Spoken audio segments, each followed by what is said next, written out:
Hello दोस्तों, कैसे हैं आप लोग। और मैं डॉक्टर राज। आज बात करने वाले हैं दोस्तों करंट अफेयर्स का वीडियो नंबर 4, क्लास नंबर 4, जिसमें हम लोग समसामयिक घटना चक्र सितंबर से लेकर के अक्टूबर से लेकर के और वर्तमान तक हम बात कर रहे हैं। तो आपको सबसे बड़ा फायदा ये है दोस्तों कि आप इस करंट अफेयर्स से आप UPSC, PCS, railway, bank, SSC किसी भी एग्जाम को ध्यान से सुन करके आप इसको कवर कर सकते हैं। और चलिए, तो इसके साथ ही आप लोगों से मेरा अनुरोध है, मेरे चैनल को लाइक करिए, सब्सक्राइब करिए और शेयर करिए। सभी लोगों को फायदा मिलेगा इससे। और सारी परीक्षा नज़दीक हैं, एसएससी की परीक्षा भी नज़दीक आ रही है। इससे आप लोगों को केवल वीडियो सुन के ही फायदा मिलेगा। तो देखिए, अगला मेरा टॉपिक है कपड़ा उद्योग के लिए पीएलआई योजना। नोट करिए, कपड़ा उद्योग के लिए पीएलआई योजना। कपड़ा उद्योग के लिए पीएलआई योजना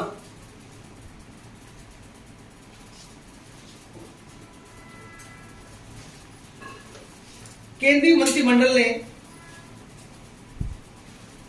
8 अगस्त 2021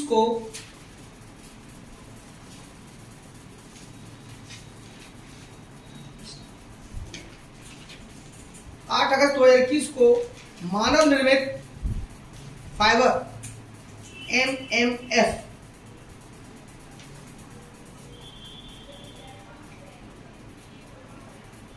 ठीक है, वस्त्र और तकनीकी वस्त्रों, टेक्निकल टेक्सटाइल्स, वस्त्र और तकनीकी वस्त्रों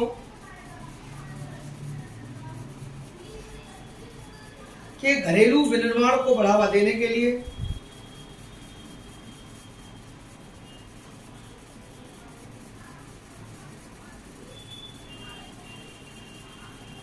10,683 10683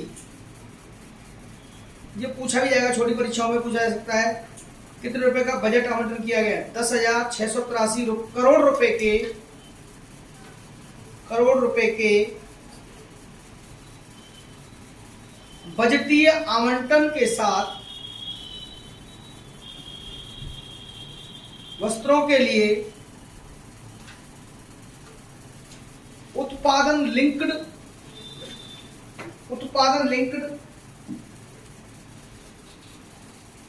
प्रोत्साहन योजना को मंजूरी दी।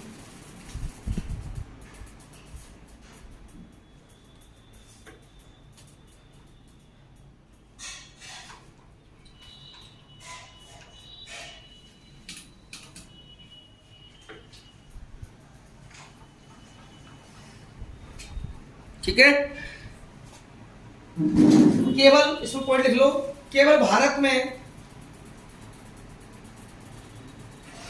पंजीकृत कंपनियां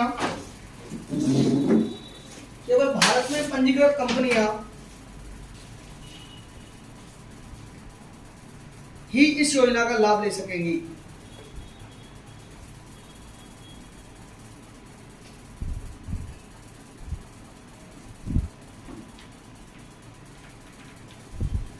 ठीक है, योजना का मुख्य ध्यान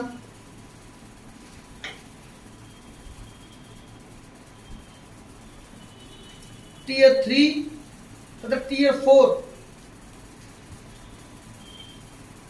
टीयर 3 टीआईआर 3 तथा टीयर 4 शहरों में वस्त्रों के उत्पादन को बढ़ाने पर होगा। वस्त्रों के उत्पादन को बढ़ाने पर होगा।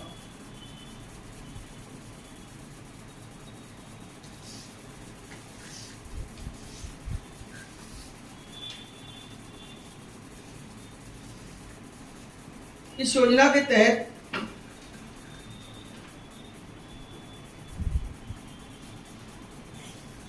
शामिल किए गए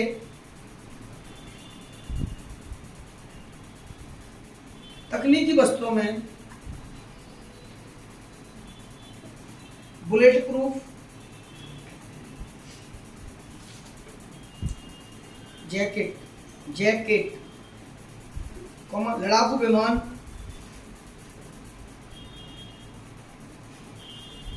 तथा पनडुब्बी में प्रयुक्त कपड़े, तथा पनडुब्बी में प्रयुक्त कपड़े, सुरक्षा बैग, एयरबैग,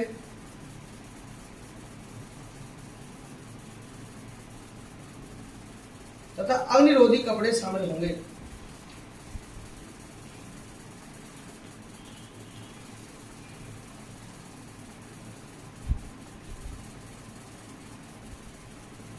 अगला पॉइंट लास्ट, यह योजना वस्त्रों के घरेलू विनिर्माण को बढ़ावा देगी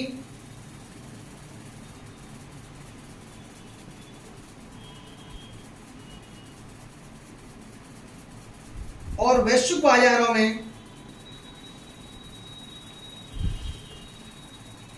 भारतीय उत्पादों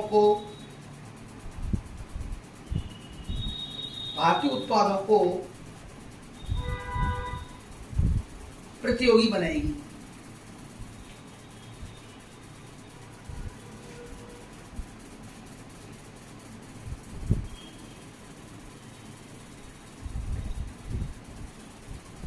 अगला लिखेंगे पॉइंट हेडिंग, भारत का पहला यूरो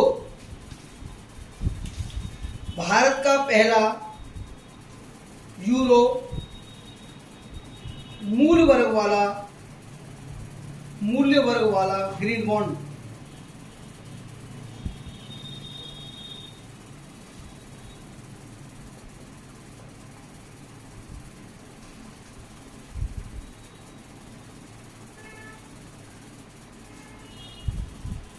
देखो,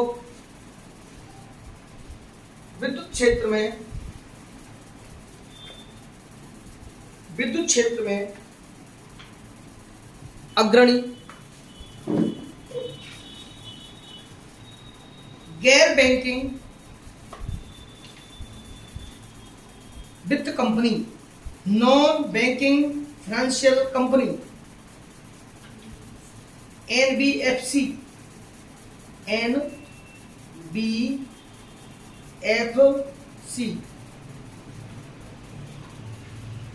पावर फाइनेंस कॉर्पोरेशन लिमिटेड,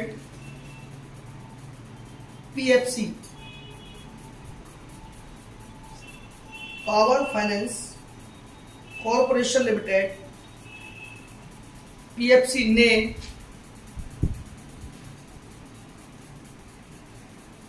13 सितंबर 2021 को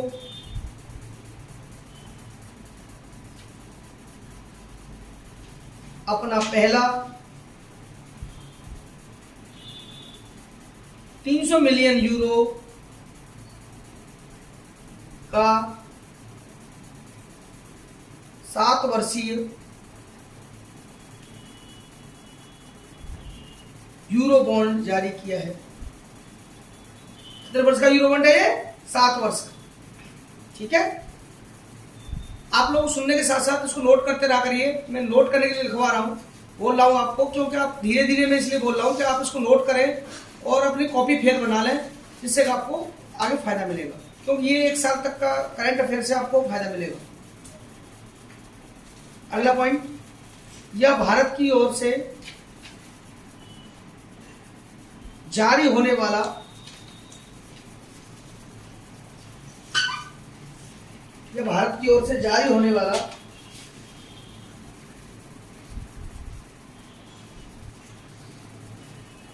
अब तक का पहला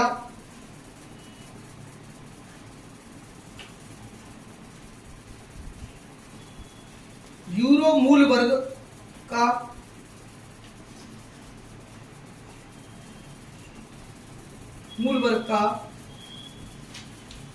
ग्रीन बॉन्ड है।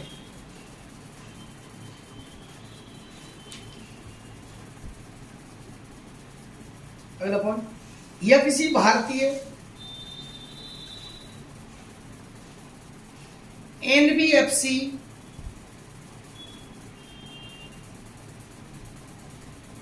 द्वारा पहली बार जारी किया गया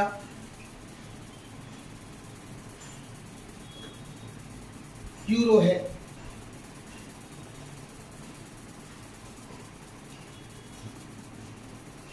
और 2017 के बाद भारत से पहला यूरो बॉन्ड जारी किया गया है।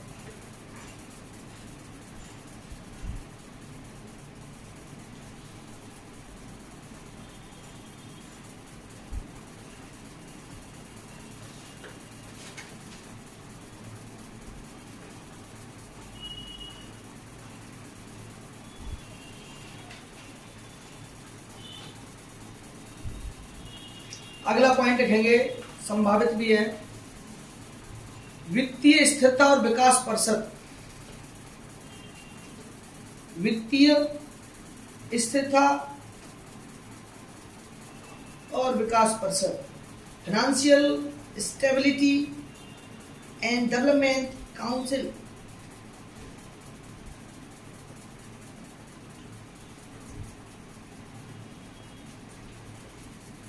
फाइनेंशियल स्टेबिलिटी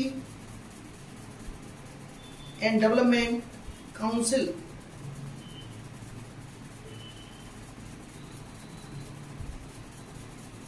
इसकी 24वीं बैठक 3 सितंबर 2021 को हुई थी।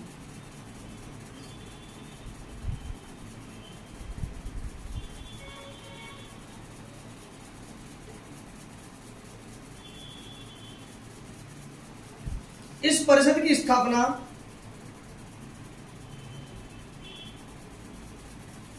इस परिषद की स्थापना 2021 को की थी। इस परिषद की स्थापना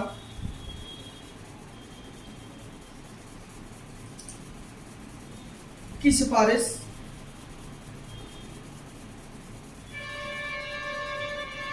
रघुराम राजन समिति ने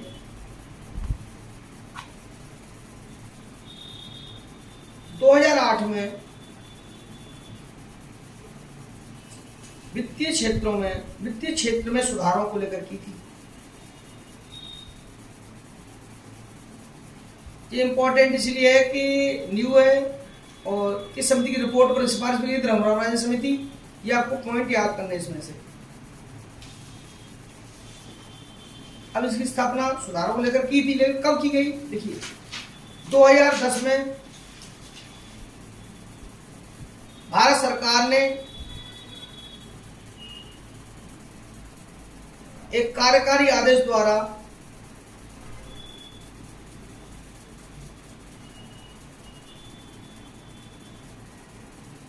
इस परिषद की स्थापना की।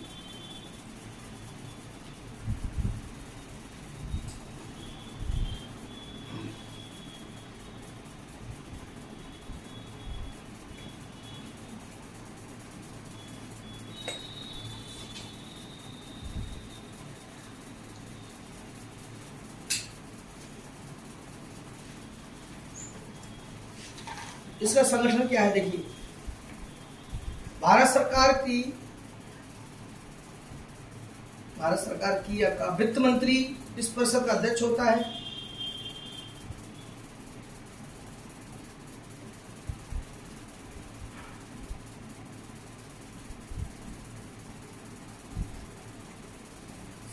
नंबर 2, सभी वित्तीय नियामकों के प्रमुख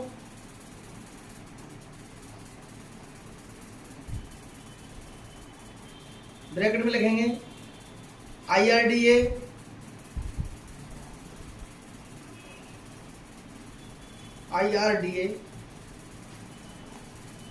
PFRDA,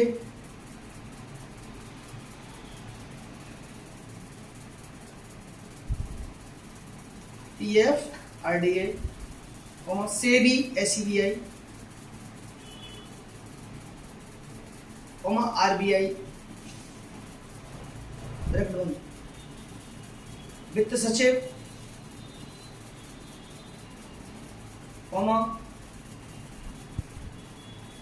आर्थिक मामलों के विभाग के सचिव,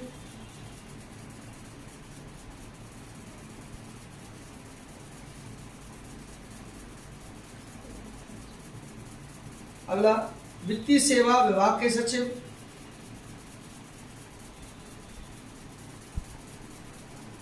तथा मुख्य आर्थिक सलाहकार इसके सदस्य होते हैं।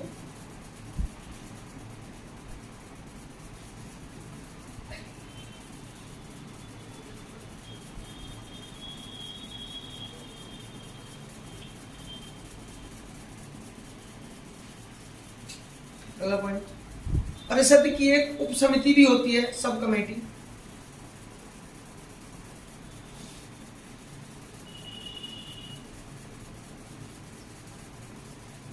जिसका प्रमुख भारतीय रिजर्व बैंक का गवर्नर होता है।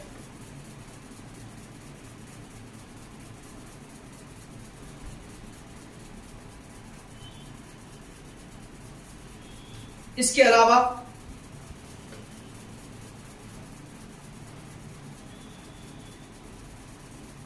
परिषद आवश्यकता पड़ने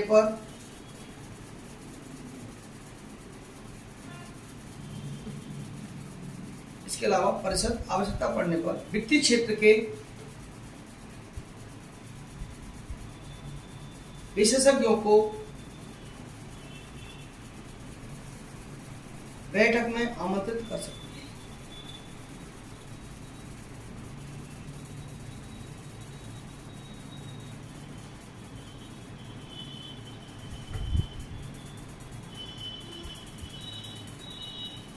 परिषद के कार्य लिखेंगे,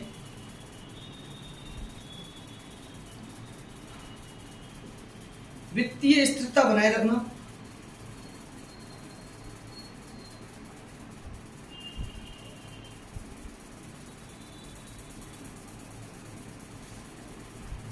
अंतर नियामक समन्वय इंटर रेगुलेटरी कोऑर्डिनेशन, अंतर नियामक समन्वय इंटर रेगुलेटरी कोऑर्डिनेशन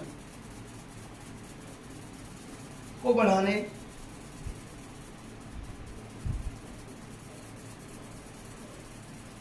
तथा वित्तीय क्षेत्र के विकास को बढ़ावा देने के लिए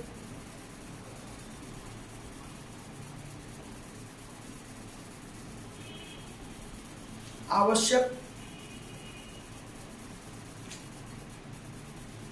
संस्थागत तंत्र को मजबूत करना।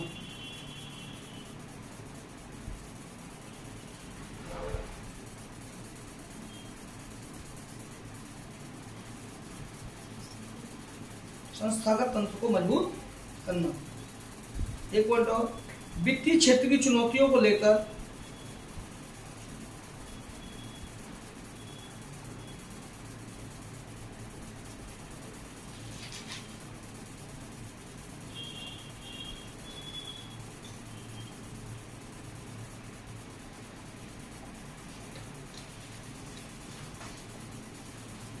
पूर्व चेतावनी जारी करना।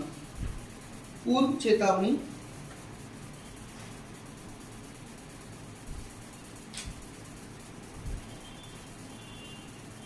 अगला हेड डालेंगे, पावर फाइनेंस कॉर्पोरेशन क्या होता है? पावर फाइनेंस कॉर्पोरेशन, इसके बारे में लिखेंगे, पावर फाइनेंस कॉर्पोरेशन पीएफसी, इसकी बारे में लिखो। इसकी स्थापना 1986 में हुई थी।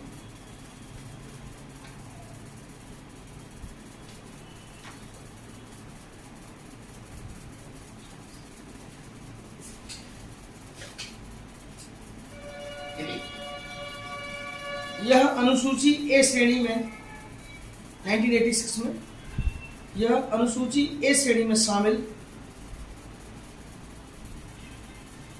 नवरत्न कंपनी है। आपको लगता है पावर फाइनेंस कंपनी के बारे में तो है ही नहीं, ये पावर फाइनेंस कॉर्पोरेशन है क्या? कब स्थापना डेट आ जाए तो आप क्या करेंगे? पेपर में क्वेश्चन देखते हैं, मिला ही नहीं, कहां से आ गया? एक नवरत्न कंपनी है। अगला पॉइंट, यह एक प्रमुख गैर बैंकिंग वित्तीय कंपनी है। यह एक प्रमुख गैर बैंकिंग वित्तीय कंपनी है। अच्छी आप लिखा नहीं जा रहा है क्या?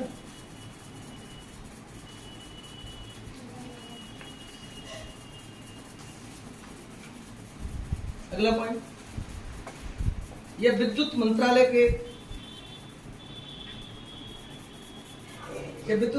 के प्रशासनिक नियंत्रण के अधीन है।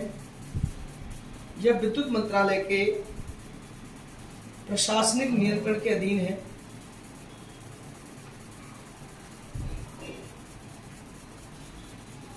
इसका मुख्यालय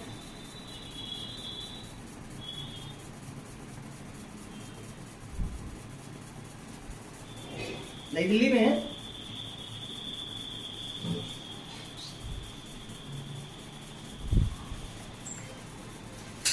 अगला, माई पैड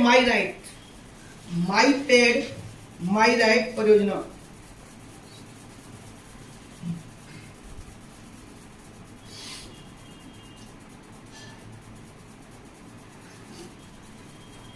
सीतारमन ने त्रिपुरा यात्रा के दौरान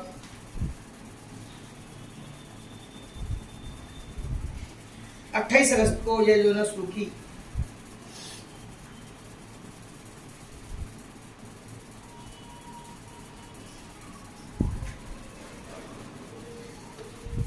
नाबार्ड और उसके एनएबी फाउंडेशन ने नाबार्ड और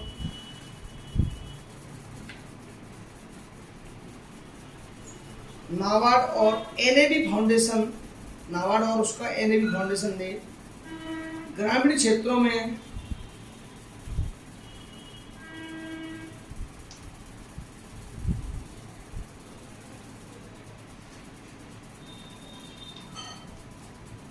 महिलाओं को अनुदान, ग्रामीण क्षेत्रों में महिलाओं को अनुदान, ग्रामीण क्षेत्रों में महिलाओं को अनुदान, ग्रांट टू वुमेन, वेतन सहायता, सैलरी एड,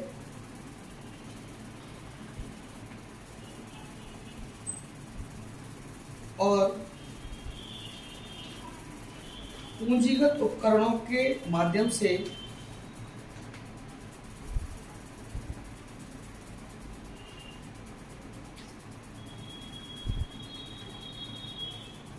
आजीविका और मासिक धर्म स्वच्छता प्रदान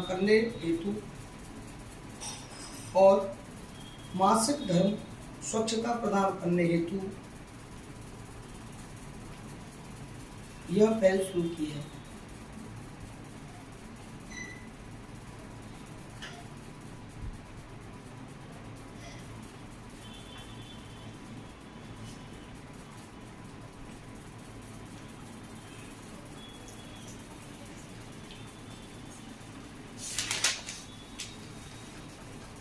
रबी की फसल के लिए न्यूनतम समर्थन मूल्य की घोषणा।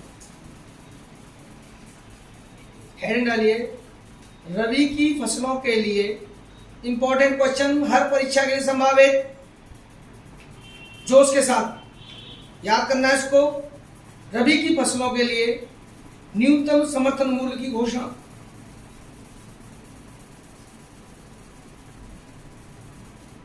किसने करी?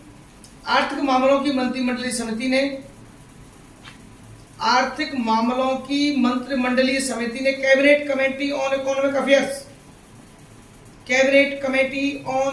अफेयर्स, आर्थिक मामलों की मंत्रिमंडलीय समिति ने वर्ष 2022-23 के लिए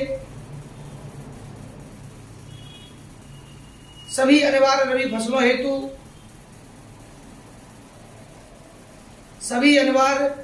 फसलों हेतु न्यूनतम समर्थन मूल्य में वृद्धि की मंजूरी दी। न्यूनतम समर्थन मूल्य एमएसपी, मिनिमम सपोर्ट प्राइस, न्यूनतम समर्थन मूल्य एमएसपी में वृद्धि की मंजूरी दी।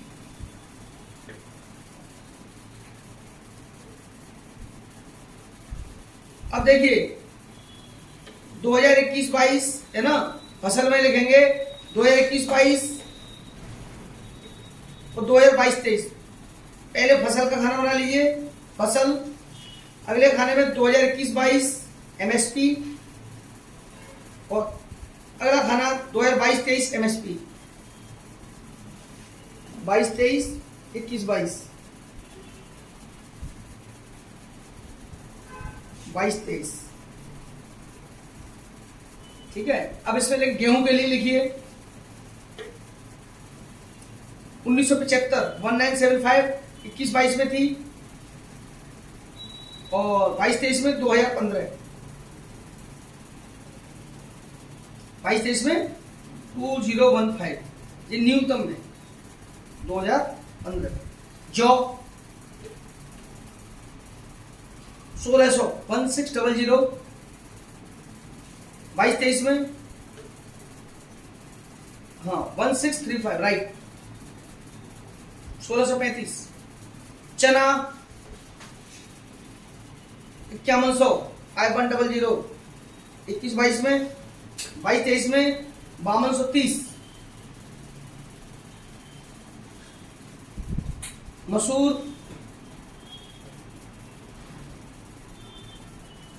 1500 5500 1500 5500, ठीक है 5100 और 5500 5100 सॉरी 5100 और 5500 है ना। अब लिखें कैनोला तथा सरसों, कैनोला तथा सरसों यानी रेपसीड मस्टर्ड, कैनोला तथा सरसों 4650 21-22 में, 5050 22-23 में। लास्ट है कुसुम, कुसुम sunflower sunflower SAFF LOWER sunflower 5327, और 22-23 में 5441 5441 से 41।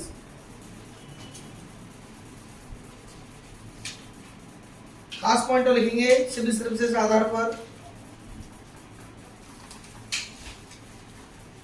यह न्यूनतम एमएसपी, ऐसे लोग यह एमएसपी में वृद्धि केंद्रीय बजट 2018-19 की घोषणा के अनुरूप है, केंद्रीय बजट 2018-19 की घोषणा के अनुरूप है।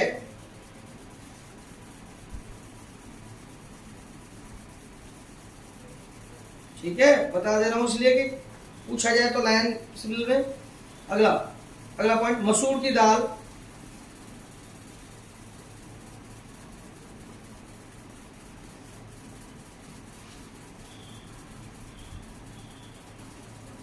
तथा सरसों के न्यूनतम, सरसों के एमएसपी में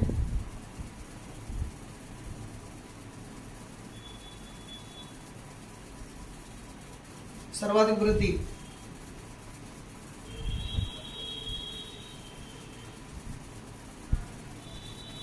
सरसों में है ये। उसके बाद चना,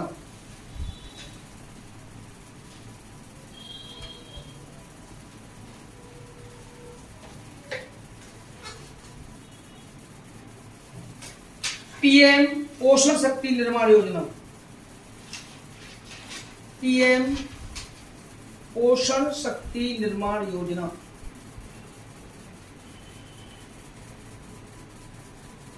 देखिए इसमें कैबिनेट ने 29 सितंबर 2021 को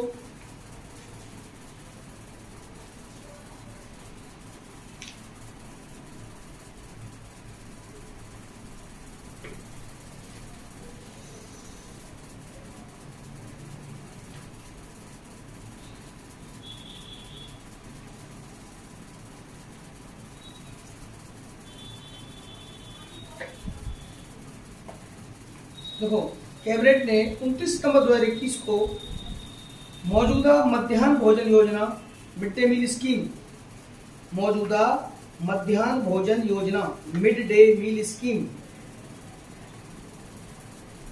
का नाम परिवर्तित कर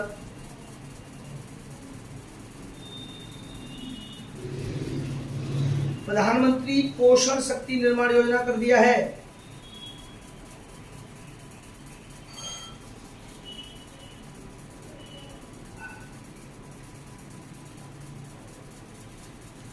अगला पॉइंट इस योजना में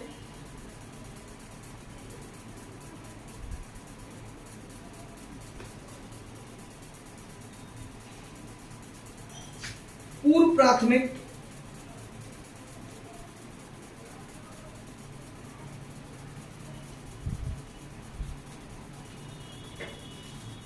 बच्चों को भी शामिल किया गया है।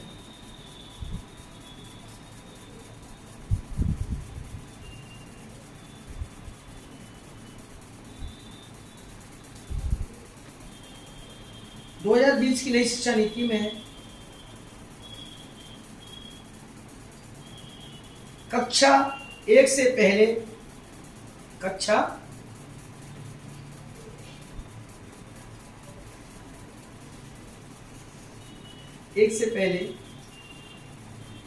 पूर्व प्राथमिक शिक्षा का प्रावधान किया गया है।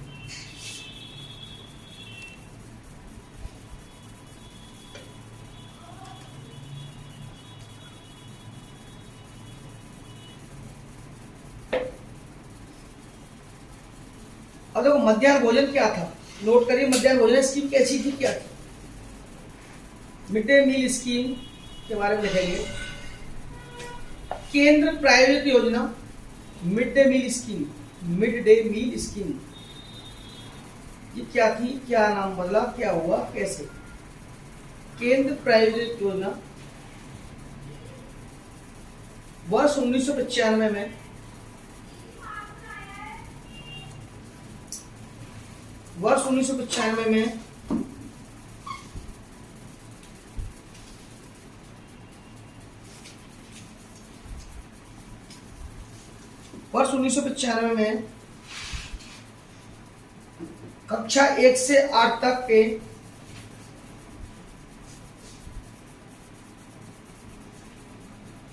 स्कूली छात्रों को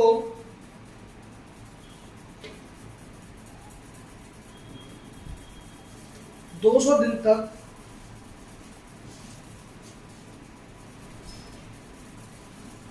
दिन भर में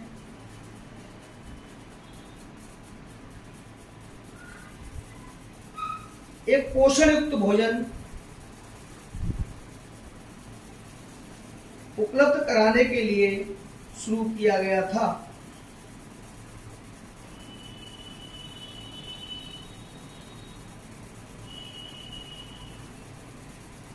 इस योजना का उद्देश्य लिखिए क्या था।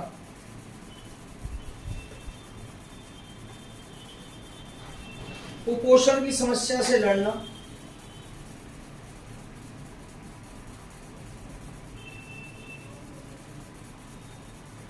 तथा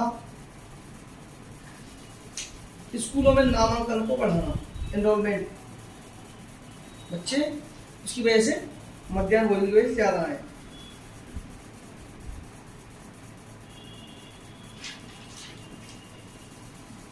वर्ष 2007 में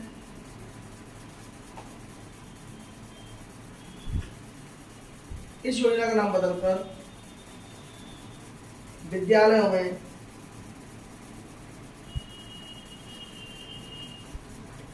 मध्याह्न भोजन का राष्ट्रीय कार्यक्रम, विद्यालयों में मध्याह्न भोजन का राष्ट्रीय कार्यक्रम, national programme of mid day meal in schools, national programme of mid day meal in schools, विद्यालयों में मध्याह्न भोजन का राष्ट्रीय कार्यक्रम रख दिया गया था।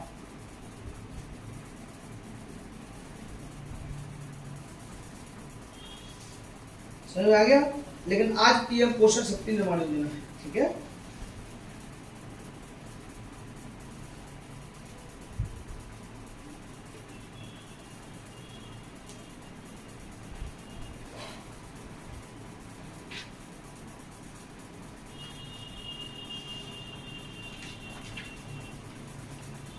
चलिए तो अगला है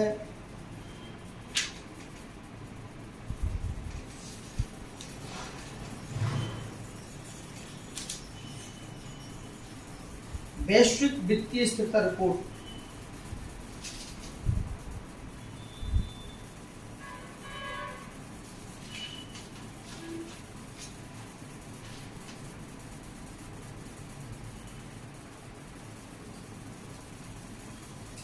अंतर्राष्ट्रीय मुद्रा कोष IMF द्वारा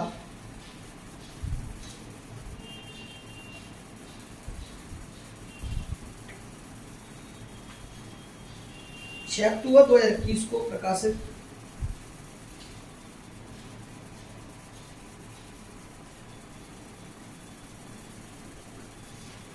वैश्विक वित्तीय स्थिरता report, global financial stability report, वैश्विक वित्तीय स्थिरता रिपोर्ट में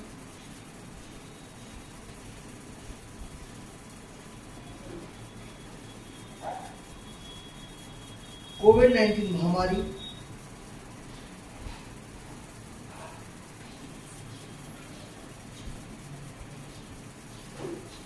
क्रिप्टो करेंसी तथा जलवायु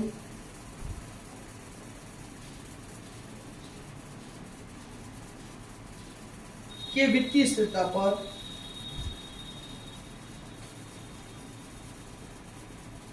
प्रभाव का विश्लेषण किया गया है।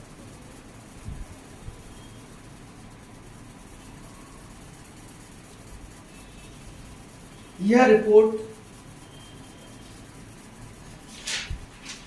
वर्ष में 2 बार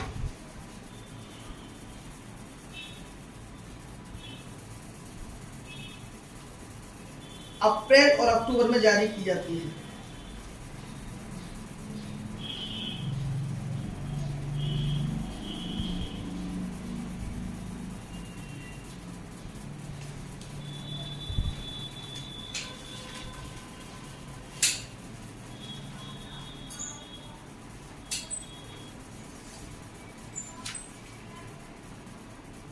जो वैश्विक वित्तीय बाजारों की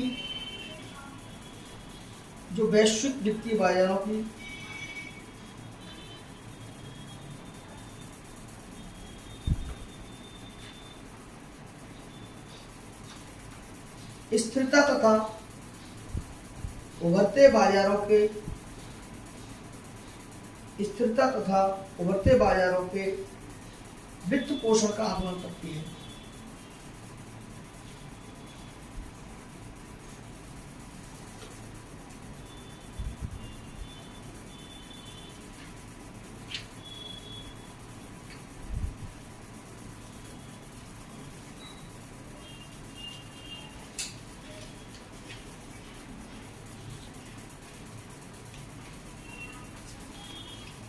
देखो, हाल ही में प्रदान किए गए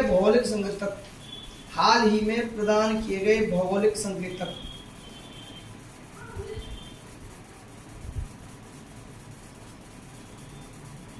ज्योग्राफिकल इंडिकेशंस क्या हो, जीआई बोलते हैं। जीआई क्या है? जीआई उन उत्पादों पर उपयोग किया जाने वाला संकेत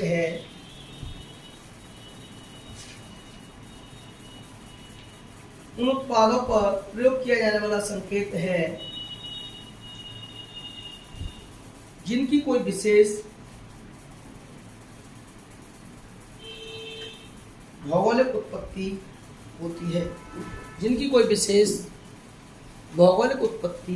होती है। एग्जाम्पल तौर पर लिखेंगे बीकानेरी भुजिया, कोल्हापुरी चप्पल, बासमती चावल।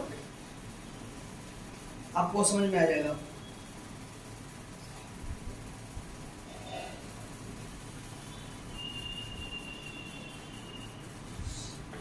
बीकानेरी भुजिया,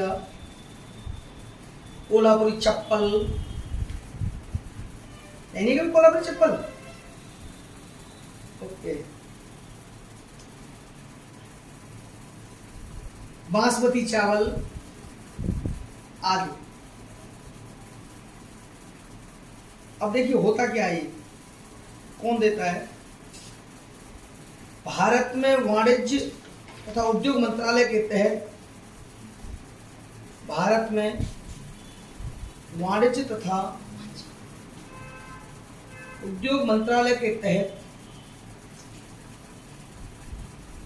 कार्य करने वाला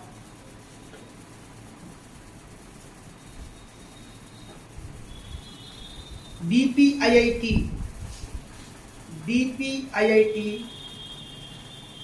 उद्योग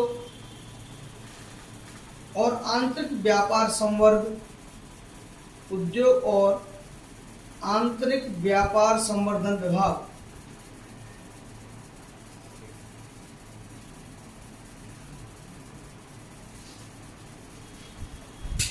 भौगोलिक संकेत के संबंध में,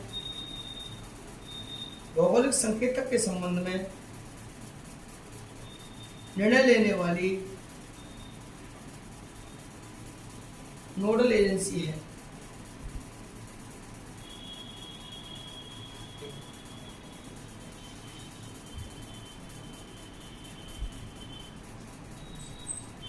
अगला पॉइंट इसका बहुत इंपॉर्टेंट, भौगोलिक संकेतकों को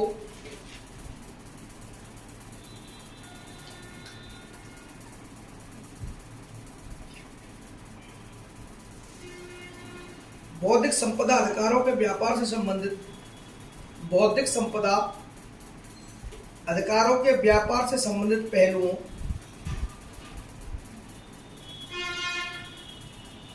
ट्रिप्स TRIPS के अनुच्छेद 22 का 1 के तहत परिभाषित किया गया है। ट्रिप्स के TRIPS, ट्रिप्स के अनुच्छेद 22 का 1, ट्रिप्स के अनुच्छेद 22 का 1 के तहत परिभाषित किया गया है।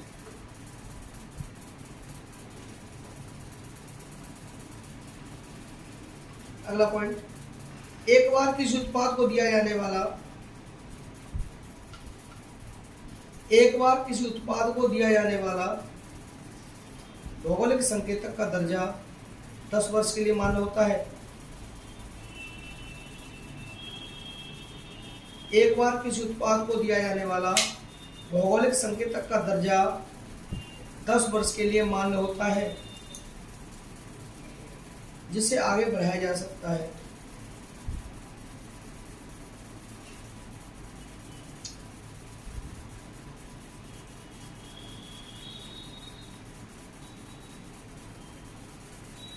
वर्तमान में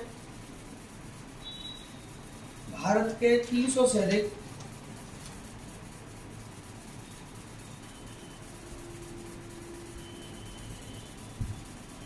उत्पादों को भौगोलिक संकेतक का GI का दर्जा दिया गया है।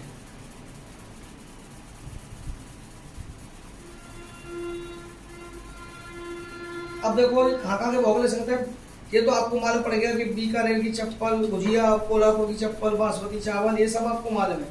लेकिन मैं थोड़ा भारतीय पूरा क्षेत्र कराऊंगा। पहले कि कश्मीरी केसर,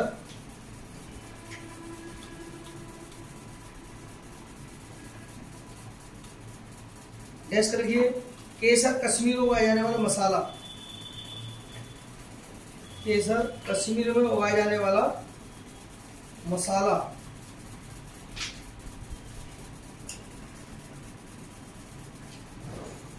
अब लिखिए तंजौर नेती वर्क्स, तंजौर नेती वर्क्स,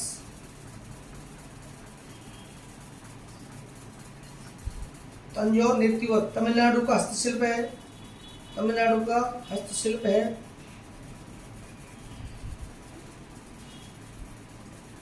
जिसमें पौधे के पित्त का प्रयोग करके हस्तशिल्प का कार्य किया जाता है।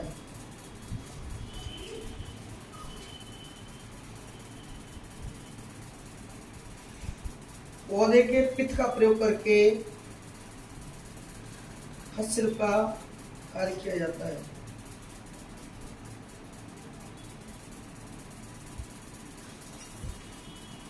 अरम्बुर लकड़ी की नक्काशी, अरम्बुर की लकड़ी की नक्काशी, अरूबुर लकड़ी की नक्काशी तमिलनाडु से है, तमिलनाडु का हस्तशिल्प है ये।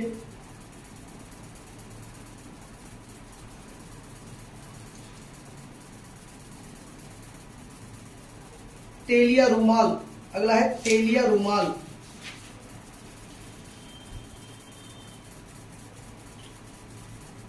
तेलंगाना राज्य का प्रसिद्ध हस्तशिल्प,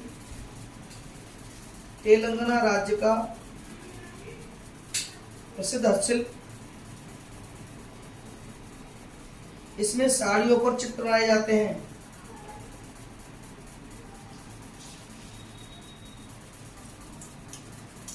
अगला है सोहराई खोवर पेंटिंग, सोहराई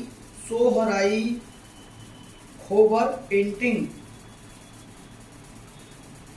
झारखंड का हस्तशिल्प है ये।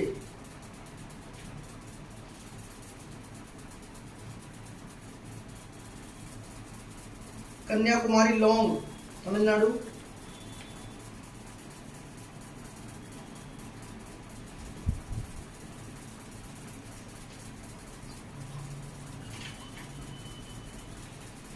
एडयूर मिर्च, एडयूर मिर्च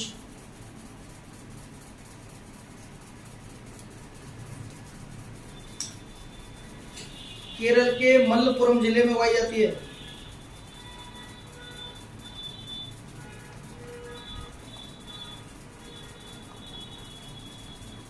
केरल के मलप्पुरम जिले में उगाई जाती है। लास्ट है कुट्टी अट्टूर आम, कुट्टी अट्टूर आम, कुट्टी अट्टूर आम, कुट्टी नहीं कुट्टी अट्टूर आम, केरल के कन्नूर जिले का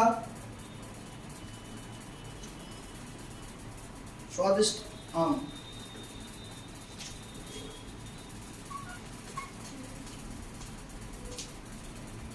ठीक है दोस्तों, थैंक यू।